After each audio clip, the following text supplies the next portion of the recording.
Hello, it's Kubo. This is a video about the new Party URI.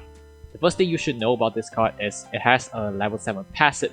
The passive scaling is much stronger than what you see in normal cards.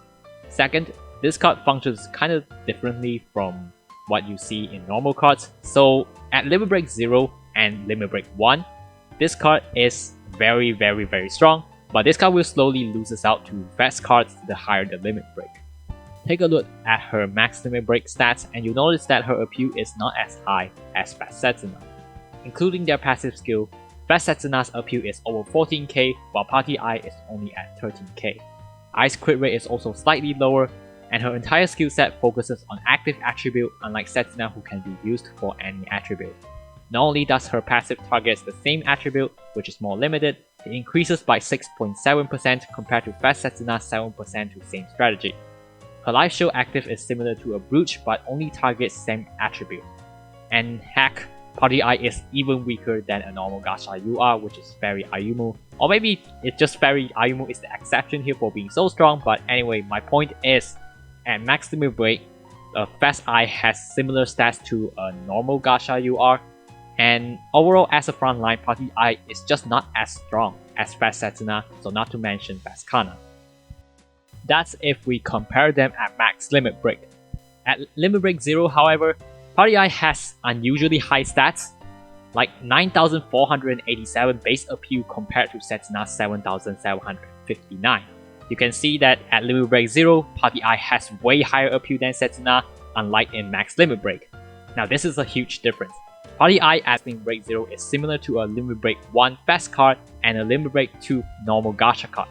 Between Party I and Fast Kana at limit break 0, Party I does have higher appeal than Kanan, but note I's restrictive skill set.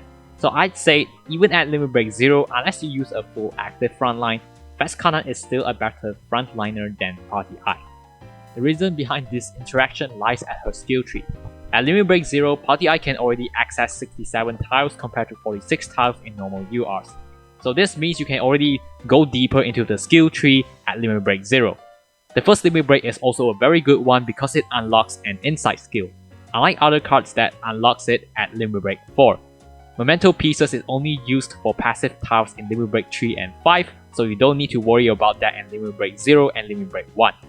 However, subsequent limit breaks after limit break 1 unlocks fewer tiles. Limit break 2, 3, and 4 are very short as you can see. The tiles that are used in these places are moved to limit break 0. Limit break 5 still have the same number of tiles however. This card is very new player friendly. It comes up strong straight from the gacha, and the first limit break is also extremely good as it gives the original number of tiles plus the 4th insight slot. And at this point you don't need to worry about memento pieces. On a side note, you can already get the recolor costume in limit break 1, so that's not a good thing about it. But limit breaking after that is not as worth as they give minimal stat increase. So either you limit break it once or do it all the way. Now here comes the question. Should I roll for this card? Well, you can access fast limit break 1 stat right off the bat, and you limit break her once at least for the 4th insight slot.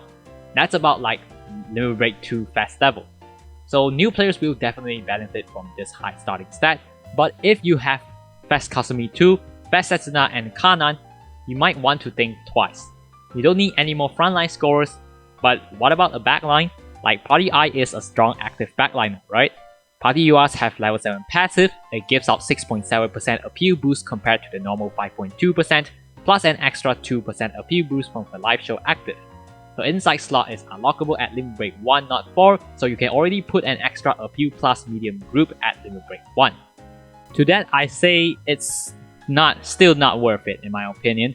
Fast Kasumi 2 is elegant so she won't be affected, and Fast Setsuna and Kanan can easily reach the voltage cap. Any more investments in appeal at that point will be limited by voltage cap and you'll see smaller improvements in your final voltage. Well, there is another way of overcoming voltage cap, which is to shift towards more SP activation. Investing in a better backliner to get more appeal is not a good way of overcoming the cap. It makes you reach voltage cap better, but not so much in overcoming it. SP is still the better way of doing so. Boosting Fast Kanan and Setsuna with Party I is not obsolete.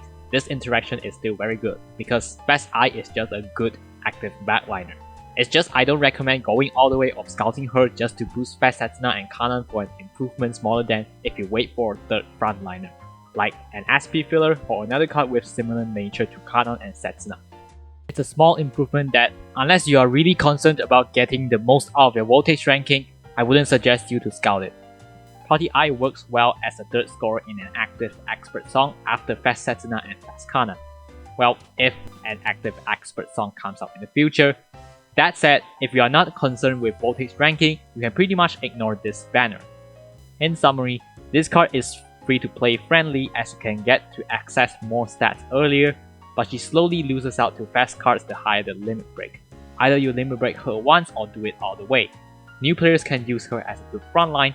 I wouldn't go all the way scouting for her if I have fast Kanan and fast Setsuna, but if you somehow get her from a scout, it's fine to use her as a backline to boost fast Setsuna and fast Kanan. That's all for this video, thank you for watching and I'll see you guys next time.